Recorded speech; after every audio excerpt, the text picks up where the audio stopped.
মানে বিরোধী দলের নেতা বলছে এখানে আরবি ফার্সির বয়াত রুবাইয়াত এবং শের শায়েরি বহুত হয়েছে। এটা কেন বলছেন আমি জানি না, যদি আপনি শুনতে চান আমি ফার্সিও বলতে পারি, উর্দুও বলতে পারি। ফর ইউর নলেজ, আমার হিন্দিতেও ডিপ্লোমা আছে, উর্দুতেও ডিপ্লোমা আছে, ফার্সিও কুচকুচ জানে, আরবিও কুচকুচ। সংসদীয় টাস্ক ফোর্স গঠনের কথা বলেছেন, সে ব্যাপারে ইচ্ছা করলে আপনি রেসপন্ড করতে পারেন। আমি লিখে রেখেছি টাস্ক ফোর্স, ওনার প্রত্যেকটা বক্তব্য আমি লিখে রেখেছি। তিনি বলেছেন তো যে হৃদয়ের কথা বলিতে ব্যাকুল, আমরাও শুধাইল না কেহ বলবো না, আমরাও শুনিতে চাইছি। মানে স্পিকার 274 হচ্ছে আমাদের মাননীয় সংসদ সদস্য নাজিবুর রহমান সাহেব। I appreciate his sense of humour. উনি বলেছেন যে স্বরাষ্ট্রমন্ত্রী এক ব্যক্তির গাড়িতে চড়ে সম্বর্ধনা নিয়েছেন। স্বরাষ্ট্রমন্ত্রী কোনো ব্যক্তির গাড়িতে চড়ে সম্বর্ধনা নেয়নি। মানে স্পিকার এটা একটু এক্সপান্স করুন। ফর ইউর, স্বরাষ্ট্রমন্ত্রী যখন ছিলাম না তখন আমি সালাউদ্দিন আমাদের স্থায়ী কমিটির সদস্য ছিলাম। বিদেশ থেকে যখন এসেছি আমি আমার গাড়িতে করে সম্বর্ধনা নিয়েছি। আমার 4টি গাড়ি আছে, আমার 4 জন ড্রাইভার আছে, খুব একটা গরিব মানুষ না। কক্সবাজার যখন আমি গিয়েছি লক্ষ লোকের সমাবেশ হয়েছিল, কোনো গাড়ি বিমানবন্দরে তেমন ঢোকার সুযোগ হয়নি। অনেক লোকের মাইক্রোবাস জিপ টিপ ছিল, একটাতে উঠলাম, ওটাতে কেউ উঠতে দিল না মাইক্রোবাস, আরেকটাতে উঠলাম, আরেকটাতে 5 নম্বর গিয়ে বলে যে এটাতে উঠে। পরে দেখা গেলো সেটা একটা কোনো ব্যক্তির নামে না, 17-18 বছর আগের গাড়ি, সেটা ট্রান্সফার হয়েছে যার নামে। সেই ব্যক্তি আমার এলাকায় বাড়ি, সে আগ্রহ করে বললো এখানে ওঠেন। ওখানে আমার উচ্ছেদে বহু দামি গাড়ি উপস্থিত ছিল কিন্তু পৌঁছাতে পারেনি। সেটা আমি জনগণের সামনে, দেশবাসীর সামনে তারপরেও দুঃখ প্রকাশ বলেছি এটা আমার ভুল হয়েছে যে আমি অন্য কোনো গাড়িতে উঠতে যেয়ে এই গাড়িতে আমার সমর্থকরা উঠিয়েছে এবং সেটা কোনো ব্যক্তির নামে গাড়ি না। তারপরেও যদি এটা ভুল হয়ে থাকে আমি জাতির সামনে দুঃখ প্রকাশ করেছিলাম, কিন্তু সেটা ক্লিয়ার হয়ে গেছে ওই সময়। সেটা একটা পুরাতন ইস্যু এবং সেটা আমার মনে হয় মানে স্পিকার আপনি এক্সপান্স করতে পারেন, এটা আমার অনুরোধ। তবে তার সেন্স অফ হিউমারকে আমি আগামীবারও স্বাগত জানাবো। এভাবে পার্লামেন্টে উইট করা দরকার। মাননীয় বিরোধী দলের নেতা বসে চলে গেলেন কেন জানি না, ওনার উদ্দেশ্যে অনেক কথা বলার ছিল। এখন আচ্ছা হয়তো বা আসছে স্যার, ধন্যবাদ। আমি আজকের পার্লামেন্টে দাঁড়িয়ে চিন্তা করছি এইরকম একটা পার্লামেন্ট দেখার জন্য সারা জাতি অপেক্ষা করছে কিনা।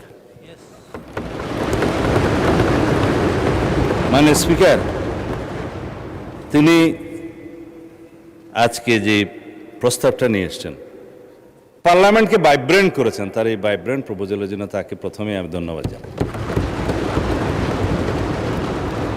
তিনি হৃদয়ের কথা বলিতে চাহিয়াছেন, সারা জাতি শুনিতে চাইতেছে, আমরাও। তিনি মাননীয় বিরোধী দলের নেতা হিসেবে আজকে বক্তব্য না রেখে একজন জাতীয় নেতা হিসেবে বক্তব্য রেখেছেন। তাই বলে কালকেরটা ভুলে যাবেন না, আমি আস্তে আস্তে বলব। মানে স্পিকার আমাদের যেমন মাননীয় সদস্য মনিরুল হক চৌধুরী বক্তৃতা দিলে গোল কোন দিকে দিবে বোঝা যায় না, কিছুক্ষণ ওই দিকে গোল দিলে তো কিছুক্ষণ আবার আমাদের দিকে দিল।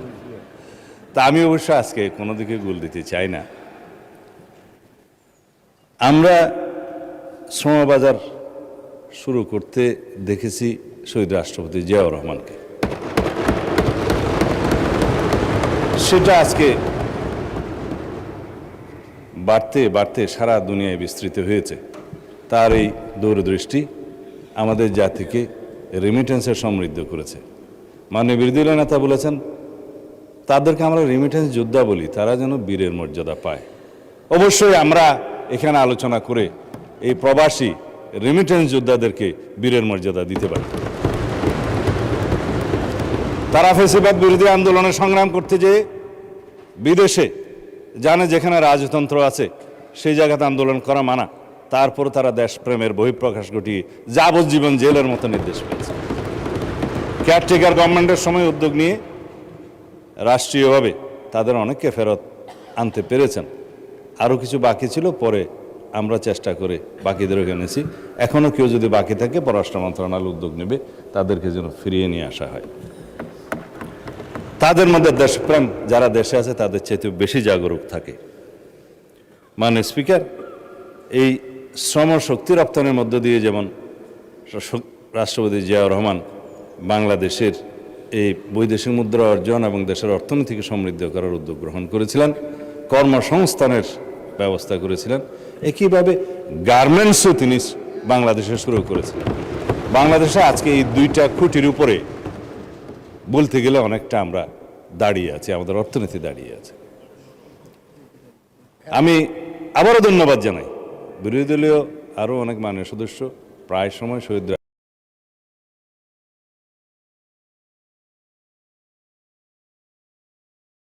রাষ্ট্রপতি জিয়াউর রহমানের এসব অবদানকে অকুণ্ঠ চিত্তে স্বীকৃতি দেন। আমরা শ্রমবাজারের জন্য একটা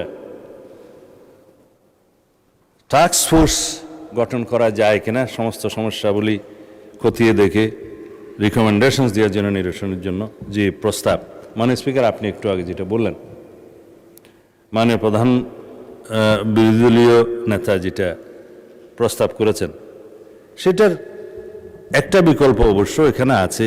টাস্ক ফোর্সের কাজটা অন্য মন্ত্রণালয় সম্পর্কিত স্থায়ী কমিটিতে যদি খুব দ্রুত গঠন করা যায়, অনেক বিষয় মন্ত্রণালয় সম্পর্কিত স্থায়ী কমিটিতে আলোচনা করেও সমাধান করা যাবে, অনেক অভিযোগেরও নিষ্পত্তি করা যাবে।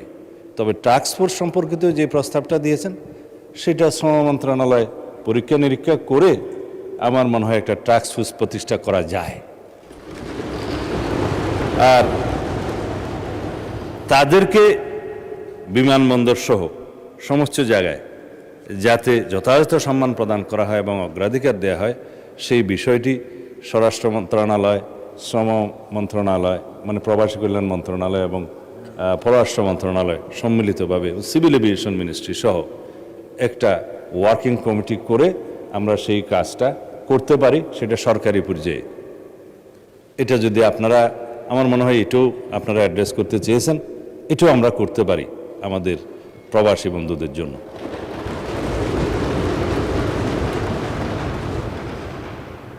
আমরা আসলে today I am here to praise the opposition, not to bury them like before.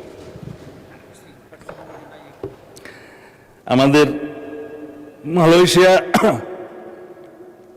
মাননীয় প্রধানমন্ত্রীর ফার্স্ট ভিজিট নির্ধারিত হয়েছে।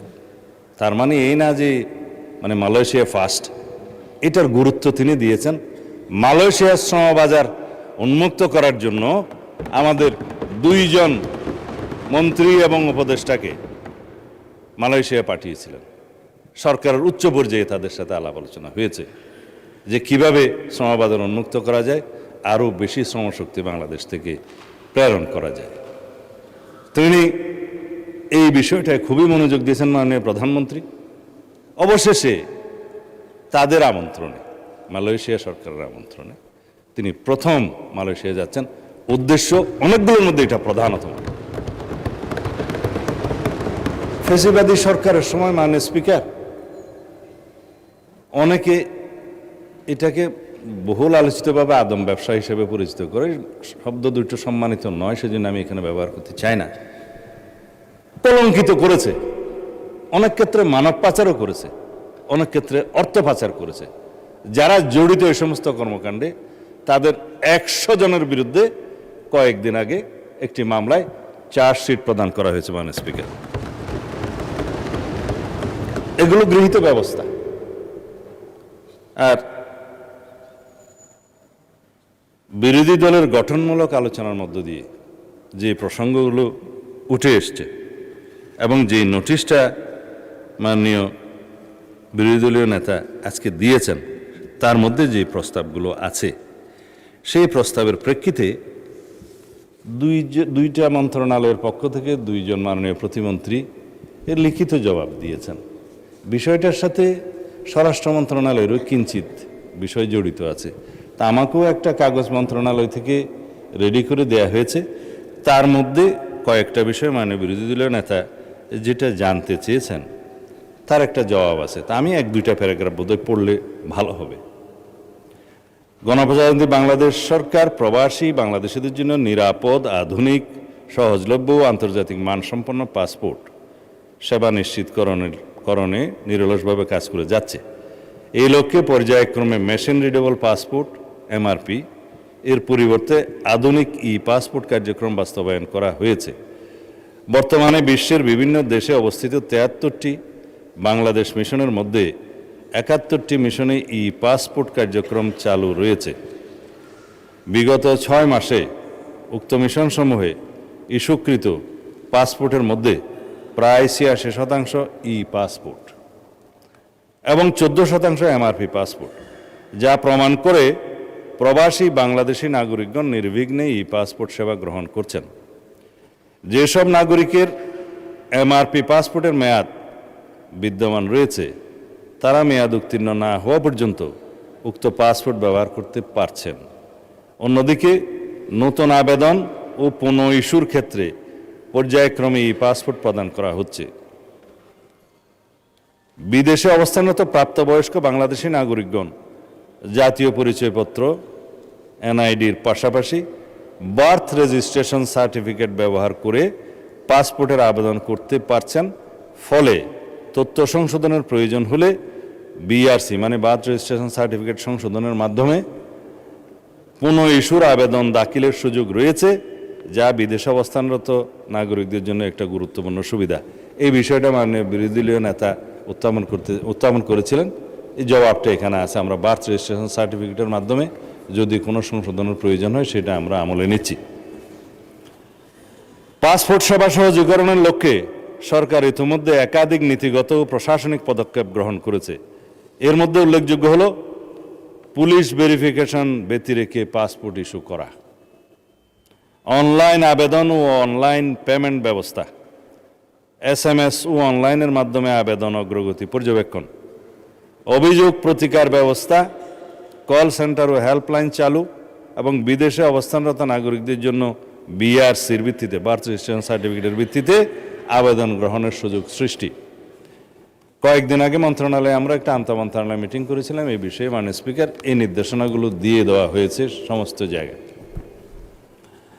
প্রবাসী বাংলাদেশিদের সুবিধার্থে বিদেশস্থ বাংলাদেশ মিশনসমূহের আওতাধীন দূরবর্তী ও দুর্গম এলাকায় মোবাইল এনরোলমেন্ট কিট বাড়ি বাড়ি গিয়ে যাতে এনরোলমেন্ট করতে পারে, মোবাইল এনরোলমেন্ট কিট ব্যবহার করে পাসপোর্ট আবেদন গ্রহণ ও সেবা প্রদান করা হচ্ছে।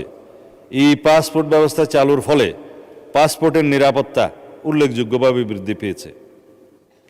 আবেদনকারীর 10 আঙ্গুলের ছাপ, আইরিশ স্ক্যান এবং সরাসরি উপস্থিতিতে ছবি গ্রহণের মাধ্যমে বায়োমেট্রিক তথ্য সংরক্ষণ করা হচ্ছে।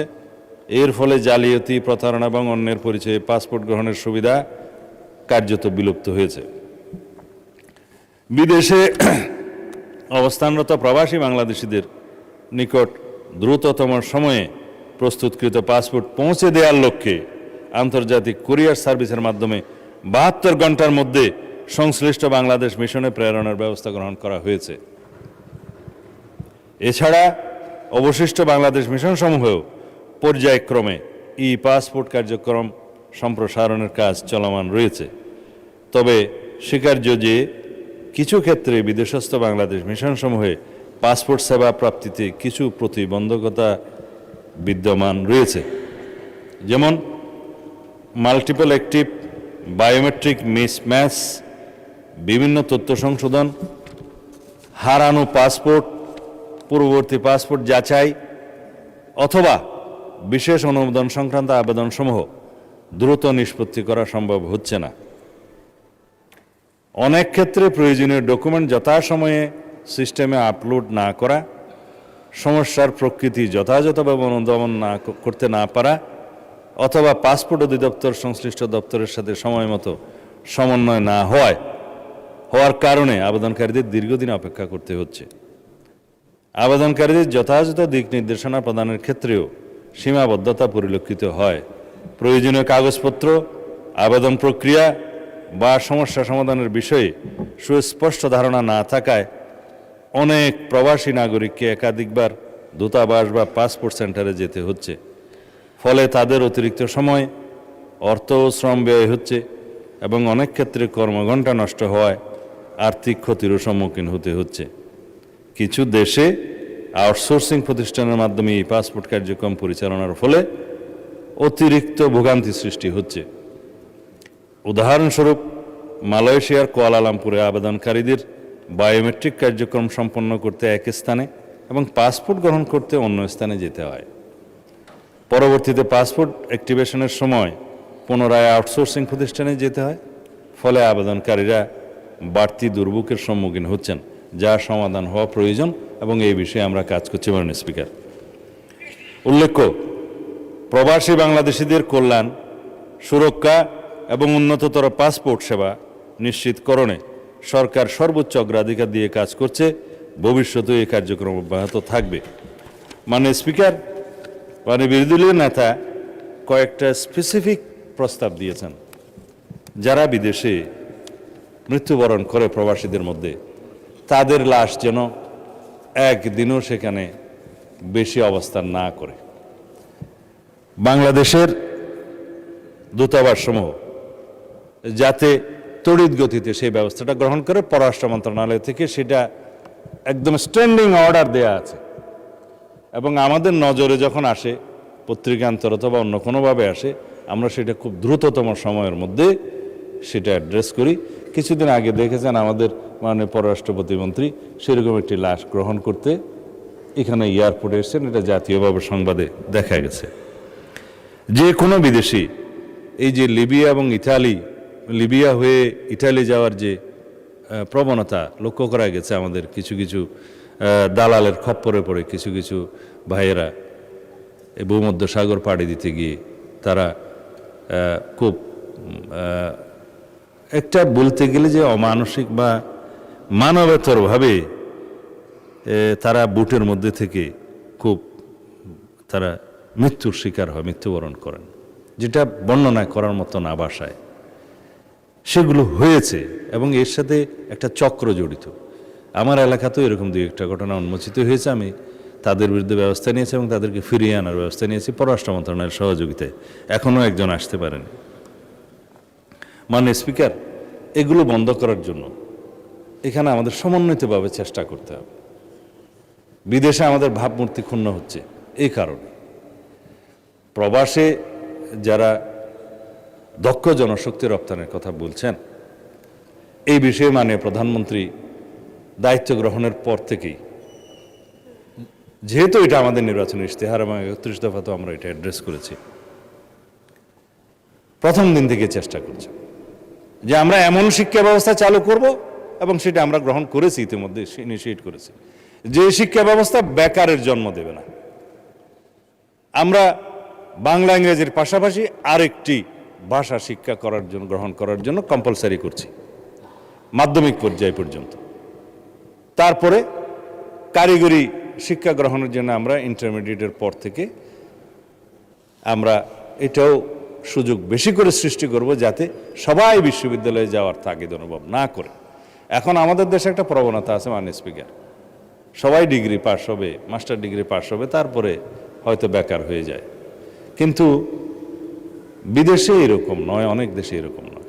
দেখা যায় ইন্টারমিডিয়েটের পরে যারা শুধু টিচিং প্রফেশনে যাবে, রিসার্চ করবে, উচ্চশিক্ষা শুধু মাস্টার্স এবং এমফিল এবং পিএইচডি ডিগ্রি তারাই নেয়। তা আমরা বিশ্ববিদ্যালয়ের সংখ্যা যতই বাড়াই না কেন, সব ইন্টারমিডিয়েট পাস যারা করে তাদেরকে যদি শুধু বিশ্ববিদ্যালয়ে প্রেরণ করি গ্র্যাজুয়েশনের জন্য এবং বেকার হওয়ার জন্য, সেটা আমাদের জন্য ভালো হবে না। সেজন্য আমরা কর্মমুখী শিক্ষা ব্যবস্থার, যেটা শহীদ রাষ্ট্রপতি জিয়াউর রহমান আমাদেরকে শিখিয়েছেন, উৎপাদনমুখী শিক্ষা ব্যবস্থার দিকে আমরা যাচ্ছি। সেজন্য আমরা তৃতীয় ভাষা শিক্ষা, ক্রীড়ায় অংশগ্রহণ, সাংস্কৃতিক কর্মকাণ্ডে অংশগ্রহণ এবং আরেকটি ভোকেশনাল ট্রেড, যেটা সে পছন্দ করবে সেরকম ট্রেড চয়েস করে সেই শিক্ষার্থীকে ভোকেশনাল ট্রেনিং প্রথম থেকে আমরা দেয়া শুরু করব, একটা পর্যায় পর্যন্ত, মাধ্যমিক শিক্ষার একটা পর্যায় থেকে। এভাবে আমরা দক্ষ জনশক্তি সৃজন করে সারা বাংলাদেশের, এখন 18 কোটি বলি বা 20 কোটি মানুষ বলি, যেহেতু সেন্সাসটা পরে আর হয় নাই, সকল মানুষের দুই হাতকে আমরা কর্মের হাতে পরিণত করতে পারবো, যেটা আমাদের মাননীয় প্রধানমন্ত্রী উদ্যোগ গ্রহণ করেছেন। বিরোধী দল নেতা তালি দিতে চেয়েছিলেন, অবশ্য পরে দেন।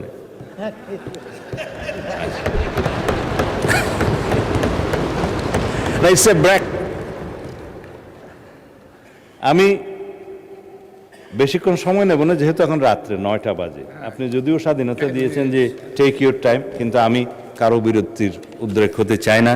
অলরেডি 9টা বেজে গেছে। মানে স্পিকার, এরকম একটা অ্যাটমসফিয়ারে মানে বিরোধী দলের নেতা বলছে এখানে আরবি ফার্সির বয়াত রুবাইয়াত এবং শের শায়েরি বহুত হয়েছে। এটা কেন বলছেন আমি জানি না। যদি আপনি শুনতে চান আমি ফার্সিও বলতে পারি, উর্দুও বলতে পারি, সেটা ইট ইজ ইউর লিবার্টি। আপনি শুনবেন কিনা? না, ফর ইউর নলেজ, আমার হিন্দিতেও ডিপ্লোমা আছে, উর্দুতেও ডিপ্লোমা আছে, ফার্সিও কুচকুচ জানে, RBO Kuch Kuch. For your knowledge. Anyway, আপনারা এই সময়ে, এই রাত্রে 9টার সময় শের শায়েরি নাই শুনলেই ভালো। তবে সব সময় তো একই মেজাজ থাকে না। আমার শের শুনে যদি আপনারা আবার বিগড়ে যান, সেই জন্য আমি বলতে চাই না। বলা হয় যে বাংলাতে বলে দিই আর কি, তা আপনারা না হলে আবার শেকায়েত করবেন যে ফুলের পাপড়ি দিয়ে যদি আপনি ইচ্ছা করেন হীরের কলিজাও কাটতে পারেন, কিন্তু যারা অবুঝ বান্দা হবে, কেউ যদি বুঝতে না চায়, আপনাদেরকে মিন করছি না, তাদেরকে বলে যে লফজে নরমে নাজুক বেআসর, তাদের উপর আর কি। তার মানে বলে বলবো নাকি? এটা হচ্ছে, যদি আমরা সবাই একসাথে থাকি তাহলে আমরা ফুলের পাপড়ি দিয়েও হীরের কলজা কাটতে পারবো ইনশাআল্লাহ। যদি আমরা ঐক্যবদ্ধ না থাকি তাহলে তলোয়ার দিয়েও আমরা ফুল কাটতে পারবো না বা তরমুজ কাটতে পারবো না। আমরা তরমুজের চরিত্র হচ্ছে বাহিরে সবুজ ভিতরে লাল, কিন্তু আমরা সবাই মিলে বাংলাদেশের পতাকার মতো সবুজ এবং লালের পতাকা উদ্যত করে দিচ্ছি। এটাও একটা শের হয়ে যেতে পারতো, তা আপনারা যেহেতু শুনতে চাইলেন না সেই জন্য বললাম না আর কি। না না, এটা আমাদের একটা ফলপ্রসূ আলোচনার মধ্যে আমি এর বেশি রসবোধ দিতে চাই না। তবে বাইরে যেটা হয় সেটা সম্পর্কে একটা বলা যায়, অবশ্যই এটা মির্জা গালিবের যে মানে স্পিকার, আমরা এখানে সবাই এক, জাতির জন্য, জাতির কল্যাণে, দেশের কল্যাণে, জনগণের স্বার্থে আমরা এখানে সবাই মিলে আইন প্রণয়ন করি, সবাই মিলে গঠনমূলক আলোচনা করি। অনেক প্রস্তাব বিরোধী দলীয় নেতা দিয়েছেন, আমরা সেগুলো গ্রহণও করেছি। যৌথভাবে আমরা আলোচনার জন্য এই জ্বালানি মন্ত্রণালয়ের উপরে একটা কমিটি 50-50 করে মাননীয় প্রধানমন্ত্রী বিরোধী দলীয় নেতার প্রস্তাবের প্রেক্ষিতে করে দিয়েছেন। রিপোর্টও পেশ হয়েছে পার্লামেন্টে। এইভাবে আমরা কাজ করছি, কিন্তু বাইরের আবহাওয়াটা কেমন যেন ভালো না। রাস্তায় গেলে সেটা ওনারা ভুলে যান, তো বলে বাজিশায় আতফল হে দুনিয়া মেরে আগে, হোতা এ সব রোজ তামাশা মেরে আগে। ধন্যবাদ মনে হচ্ছে।